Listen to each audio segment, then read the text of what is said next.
Grindelwald est aujourd'hui l'une des stations les plus touristiques de l'Oberland bernois, offrant de nombreuses activités aux vacanciers suisses et étrangers. Mais comment en est-on arrivé là? Pourquoi cette localité reculée est-elle aujourd'hui devenue si prisée des touristes? Pour comprendre cela, il faut regarder loin en arrière avant même l'existence du tourisme.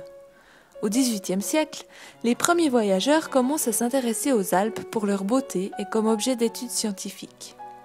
Des livres anciens témoignent de cette époque pionnière. Nous pouvons y lire les récits de personnages qui vont diffuser l'image de Grindelwald à travers l'Europe. En lisant leurs récits, on se rend compte que c'est avant tout le paysage magnifique de la vallée qui va ravir ses premiers visiteurs, comme le décrit Jacob Samuel Wittenbach, pasteur et naturaliste bernois. De là s'ouvre une vue agréable sur la vallée, qui est entourée de tous côtés par les montagnes. Du côté sud, l'Eiger, le Mettenberg et le Wetterhorn élèvent leur sommet encore vierge jusque dans les nuages et dissimulent leur base sous le poids immense de la glace bleutée, laquelle coule pour ainsi dire sur les deux côtés du Mettenberg et se déverse dans la verte vallée. Plus précisément, ce sont les deux glaciers, descendant jadis très bas dans la vallée, qui vont réellement impressionner les premiers voyageurs. Cette glace s'imposant au milieu même des pâturages est un spectacle d'une beauté incroyable autant qu'une énigme scientifique.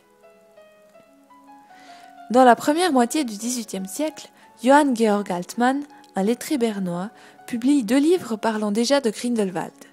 Les deux glaciers y tiennent une place prépondérante. Le premier ouvrage, datant de 1730, contient la première image connue consacrée spécifiquement à un glacier.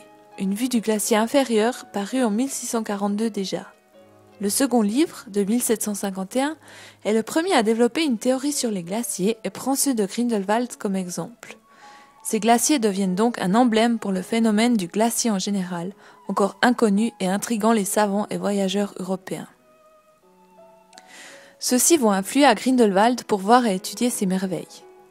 Écoutons comment Marc-Théodore Bourry, artiste et voyageur genevois, décrit ce qu'il voit en 1785.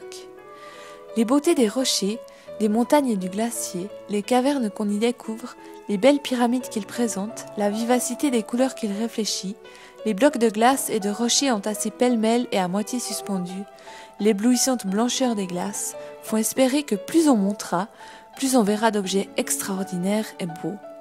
L'on n'est point trompé dans son attente. Quelques moments suffisent pour que vous vous trouviez transporté, pour ainsi dire, aux extrémités du monde. Ce type de description va engendrer la notoriété de Grindelwald et attirer de plus en plus de visiteurs. La beauté des amas de glace est racontée de manière poétique et grandiose. D'autre part, les visiteurs sont subjugués par les forces gigantesques et incompréhensibles qui se déploient dans leurs avancées, détruisant tout sur leur passage, y compris des habitations. Pourquoi donc les glaciers de Grindelwald deviennent-ils si attirants alors que de plus grands spécimens existent dans les Alpes? Les premiers savants évoquent la facilité d'accès des glaciers de Grindelwald qui peuvent se voir, comme ils le disent, depuis une terrasse du village. L'accessibilité de ce phénomène exceptionnel, en d'autres lieux très difficiles à atteindre, sera le caractère déterminant de la notoriété de Grindelwald. Accompagnant les récits des voyageurs, les illustrations de Grindelwald, dessins, peintures ou gravures, vont également véhiculer une image sublime de la vallée. Les représentations que nous avons pu voir jusque-là en sont témoins. Il faut s'imaginer l'époque où la photo n'existait pas et où une image était toujours fascinante, comme celle-ci de Caspar Wolff, l'un des plus grands peintres de Grindelwald. Les glaciers de Grindelwald ont été abondamment représentés et leurs images ont tantôt ému, tantôt impressionné. Dans tous les cas, elles ont excité la curiosité.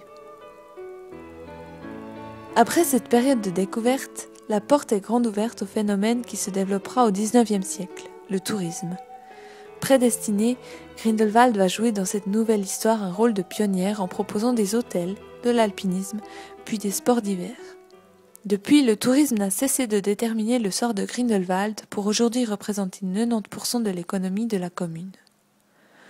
Ainsi, la destinée de cette vallée si belle et impressionnante a été profondément marquée par la venue des premiers voyageurs et artistes, fascinés par la grandeur et la beauté de ces glaciers. Ces glaciers qui, aujourd'hui, démontant l'attente des voyageurs d'autrefois, sont malheureusement en train de disparaître.